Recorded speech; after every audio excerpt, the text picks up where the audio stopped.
What's going on, y'all? Today I'm going to show you how to play and set up Zombie Pileup. So to set the game up, you want to separate the player 1 weapon stack. So it has player 1 up here. Also, the color is red. So we have this. Then you just want to put that into one deck and then organize the special attacks by color and type. So we'll do that one, and then this one as well. Color and type, so we have guns, bombs, bolts, melee, and axes. And this is player 2. Then you want to shuffle the zombie pile deck and create a stack face down. And this is the dealer draw deck. So the way you play this game is you're going to have a dealer, and then you're going to have both players with their decks. So the dealer is going to take the top card of the deck, they're going to flip it over, and the players are going to look through their decks, and what they're looking for is the symbol to defeat that zombie. So the players look through their decks, and the first one to play that symbol, so we have player 1 would play that symbol, and then let's say player 2 also played that symbol. They're both looking through the decks, and there we go. Now the first player to play the symbol would get the point.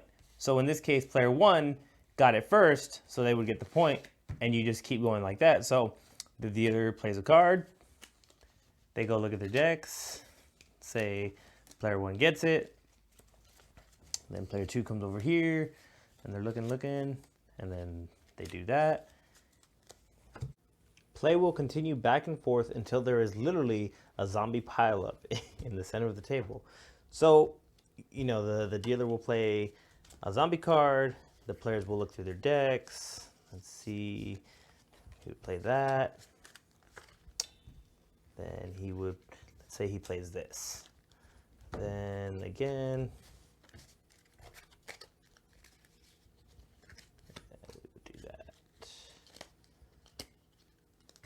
once the dealer runs out of cards, they will total up the points that each player got. And the way you're going to do that is you're going to take the pile. Let's just organize it a little bit here.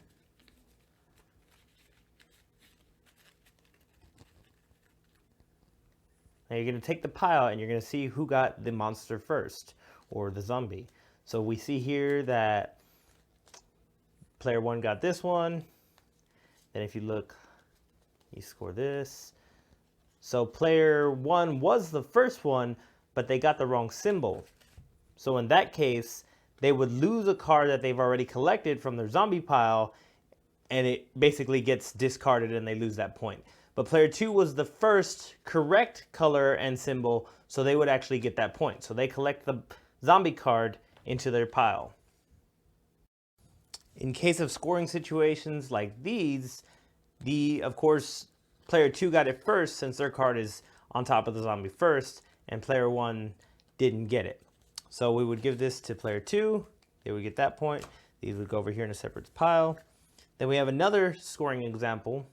So in this sense, player 1 got it first, player 2 didn't get the color or the symbol correctly, so they would lose a zombie card from their pile. So you would place that here, and then this would basically go into a separate discard pile, saying that they lost that card from their zombie pile.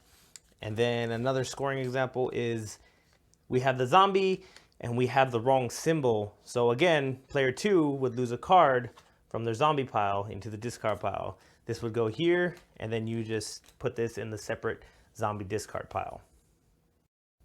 You'll continue separating stacks of zombies until there are no more left to separate. And then you'll total up player 1 score, and then you'll total up player 2 score, taking away any penalties that they have because of wrongfully played symbols or colors. And the player with the most points is the winner. Let me go and explain some variants and expansions. So for the expansions, if you have the Bosses expansions deck, these are going to be harder cards. So basically you're going to need both symbols or all three symbols to get that card. So pretty much, let's go ahead and flip this. So if we see here for the super crawler, you need the green and the gold. So you would have to play the green and the gold to get that point. And then of course, you know, if the other player plays, let's say red or double red, then they wouldn't get that card. But you would get it because you were the first player to play both symbols. So in the case of the bosses, it's the first player to play both symbols instead of just one symbol. So for instance, in this case, you know, you played the green, then player one played the gold, then you played the gold, then player one played the green. But if you look for the scoring, you would see that player two got both their symbols down first before player one placed their last symbol. So that's one boss card. The other boss cards would look, you have three symbols on them, so you literally have to lay three symbols down before the other player. So that is the boss expansion deck. Then we have the trick deck expansion and the trick deck weapons. So for this, you would pretty much, this is your deck of trick deck expansion. So when you flip a card over this type, these symbols will be in the player's decks. So you can literally just put it here and here. But when you're searching for it, you got to be really quick, and then you got to play the symbol instead of the color.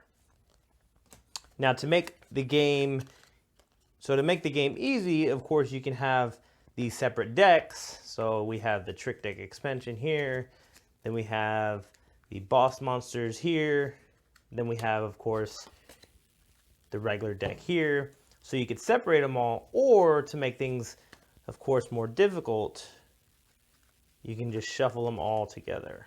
And then they would just randomly be in there at different times, and that would throw off the other players. And so that's how you make the deck harder. Now to make each player's deck harder, you can also shuffle that. So of course, for an easy game, you're going to just separate the colors and have the deck in your hand at all times. So you're going to just separate the colors, and so that way you could get to it as quickly as possible. But for a harder game, you can just take each player's deck, and we'll shuffle these.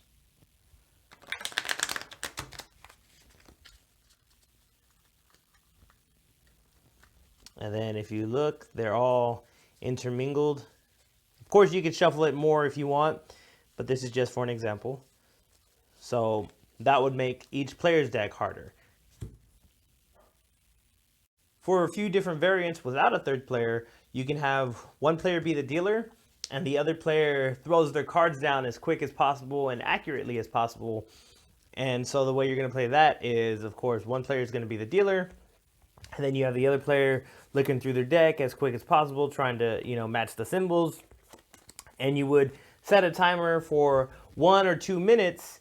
And so, you know, you just keep going as fast as you can, and then the player with the most zombies in their pile pretty much has the most points. The other variant you could do with 2 players is you could have one player that's the dealer have their symbols and color cards in front of them, and then when they flip over a zombie card, they do it towards the center instead of inwards. That way they don't peek at it. And when they lay it down, they can also play, and the player that has their cards in their hand also plays as quick as possible. The other variant is you would have the dealer just have their cards in their hand still, but the player who's not the dealer would shuffle their cards. So we see these are shuffled, and the dealers would not be shuffled. The dealers would not be shuffled, so they could essentially get to their colors quicker. All right, y'all, that's how you play Zombie Pileup. Let me know your 2-player variations down in the comments. And if you enjoyed watching this video, don't forget to subscribe and ring that bell. I'll be posting more videos every week. Thanks for watching The Other Board Gamer.